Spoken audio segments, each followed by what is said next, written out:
ಬೆಂಗಳೂರು ಸಮೀಪದಲ್ಲಿ ಮಾಗಡಿ ರಸ್ತೆಯಲ್ಲಿ ಎರಡು ಕ್ವಾರಿಲಿ ಕುಸಿತ ಆಗಿದೆ ಅಂತೇಳಿ ವರದಿ ಬಂದಿದೆ. ಸುಮಾರು 6ರಿಂದ 7 ಜನಕ್ಕೆ ಮಣ್ಣಲ್ಲಿ ಮಣ್ಣು ಕುಸಿತಾಗಿ ಸತ್ತಿದ್ದಾರೆ ಅಂಥೇಳಿ ಮಾಹಿತಿ ಬಂದಿದೆ. ಒಂದು 2 ಬಾಡಿ ಸಿಕ್ಕಿದೆ ಅಂತ ವರದಿ ಕೂಡ ಕೊಟ್ಟಿದ್ದಾರೆ. ಮಿಕ್ಕಿದ ಎಂಟೈರ್ ಟೀಮ್ ಎಲ್ಲ ಈಗಾಗಲೇ ನಮ್ಮ ಪೊಲೀಸ್ ಅಧಿಕಾರಿಗಳು, ಮೈಸನ್ ಜಿಯಾಲಜಿ, ನಮ್ಮ DC ಎಲ್ಲ ಕೂಡ ಸ್ಥಳಕ್ಕೆ ಧಾವಿಸಿದ್ದಾರೆ.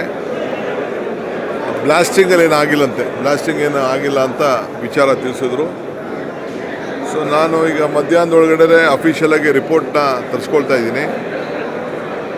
ಆಮೇಲೆ ಅದು ಏನು ಮಾಡಬೇಕು, ಏನು ಸೂಕ್ತ ಕ್ರಮ ಕೈಗೊಳ್ಳಬೇಕು, ಜಾಗೃತಿ ಕ್ರಮ ಕೈಗೊಳ್ಳಬೇಕು, ಆ ಕ್ವಾರಿ ಲೀಗಲ್ಲ ಇಲ್ಲೀಗಲ್ಲ ಅನ್ನೋದು ಕೂಡ ಅಫಿಷಿಯಲ್ ವರದಿನ ನಾನು ತರಿಸ್ಕೊಳ್ತೀನಿ. ಆಮೇಲೆ ಅದಕ್ಕೆ ಯಾವ ರೀತಿ ಕ್ರಮ ಕೈಗೊಳಿಸ್ಬೇಕು ಅಂಥೇಳಿ ತೀರ್ಮಾನವನ್ನು ಮಾಡ್ತೀನಿ. ಯಾಕೆಂದರೆ ಯಾವುದೇ ಕ್ವಾರಿಗಳು ನಡೆಸ್ಬೇಕಾದ್ರೆ ಅವ್ರದ್ದೇ ಆದಂಥ ಒಂದು ನಿರ್ದಿಷ್ಟವಾದಂಥ ನಿಯಮ ಇರ್ತದೆ. ಆ ನಿಯಮ ಎಲ್ಲರೂ ಕೂಡ ಪಾಲನೆ ಮಾಡ್ತಾ ಇದ್ದಾರಾ ಇಲ್ಲ ಅನ್ನೋದು ಕೂಡ ನಾನು ಗಮನಿಸ್ತೇನೆ. ಸ್ಥಳೀಯ ಶಾಸಕರು ಆರೋಪಿಸಿದ ಪ್ರಕಾರ ಸರ್, ಹಿಂದೆ ಚಿರತೆ ಇದೇ ಥರ ಬ್ಲಾಸ್ಟ್ ಆಗಿ ಚಿರತೆ ಸತ್ತೋಗಿತ್ತು. ಹಾಗೂ ಅರಣ್ಯಾಧಿಕಾರಿಗಳು ತನಿಖೆಗೆ ಆದೇಶ ಮಾಡಿ ಇದು ಸೀರಿಯಸ್ ಆಗಿ ಆಗಲಿಲ್ಲ, ಮುಚ್ಚಾಕೋ ಪ್ರಯತ್ನ ಆಗ್ತಾ ಇದೆ. ನಮ್ಮ MLA ಕೂಡ ತಿಳಿಸಿದ್ದಾರೆ, ತಿಳಿಸಿದ್ದಾರೆ. ನಾನು ಅಫಿಷಿಯಲಾಗಿ ರಿಪೋರ್ಟ್ ತರಿಸ್ಕೊಂಡೇ ನಾನು ಮಾತಾಡ್ತೀನಿ.